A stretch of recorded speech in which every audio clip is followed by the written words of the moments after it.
এদের প্রকৃতিতে একটা বড় রোল রয়েছে। এরা আমাদের এলাকাটা খেয়ে বাঁচে এবং তাছাড়া আশেপাশের যে আরও প্রাণী আছে তাদের সাথে এদের ইন্টারাকশন আছে, এটা একটা ন্যাচারাল সিস্টেমে রয়েছে। এবং সবথেকে বড় কথা হচ্ছে কুকুর হচ্ছে সেই প্রাণী যে প্রথম পোষ মেরেছিল।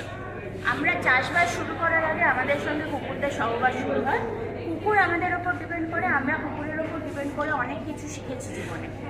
এবং এখনও যে রাস্তায় কুকুর আছে তাদের একটা ইকোসিস্টেম সার্ভিস আমরা বলি, আমাদের পরিবেশে তাদের একটা বড় রোল আছে। যখন কুকুর মানুষের দিকে তাকায় তার শরীরে কিছু হরমোন বেরোয়, যেটাকে আমরা বলি অক্সিটোসিন। ঠিক যেভাবে মানুষ বা শিশুর দিকে তাকালে তার শরীরে অক্সিটোসিন বেরোয়। কুকুরের সাথে মানুষের এত গভীর একটা সম্পর্ক। কুকুরকে যখন কেউ মেরে ফেলছে তখন কিন্তু সেই যে একটা তার কোন মানসিকতা থেকে সে একটা কুকুরকে মারতে পারে, এটা আমাদের ভাবতে হবে।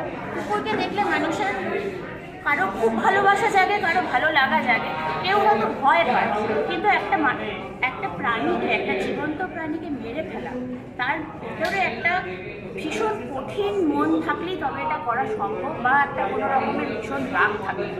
একটা কুকুরকে মেরে ফেলা হলো মানে এটা না যে একটা কুকুর শুধু কমে গেল, তার ভবিষ্যতে যারা প্রজন্ম থাকতো তারা চলে গেল এবং সেই এলাকাতে তাদের যে একটা সোসাইটি, সেই সোসাইটিটাতে একটা ড্যামেজ হলো। আমাদের পাড়াপড়শিদের মধ্যে যেমন আমাদের একটা মেলবন্ধন থাকে, তেমনই কুকুরদের তাদের নিজেদের পরিবার আছে, তার মা আছে, বাবা আছে, দিদিমা আছে, মাসি আছে, পিসি আছে, তাই নিয়ে তাদের পরিবার এবং আশেপাশে কুকুরদের সঙ্গে তাদের কিন্তু একটা সম্পর্ক আছে।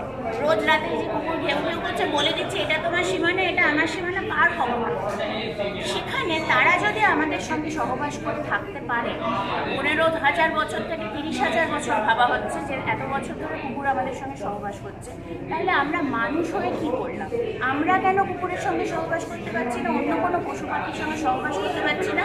কোন অধিকারে আমরা ভাবছি যে পৃথিবীতে শুধু আমাদেরই জায়গা? এটা একটু ভাবতে হবে।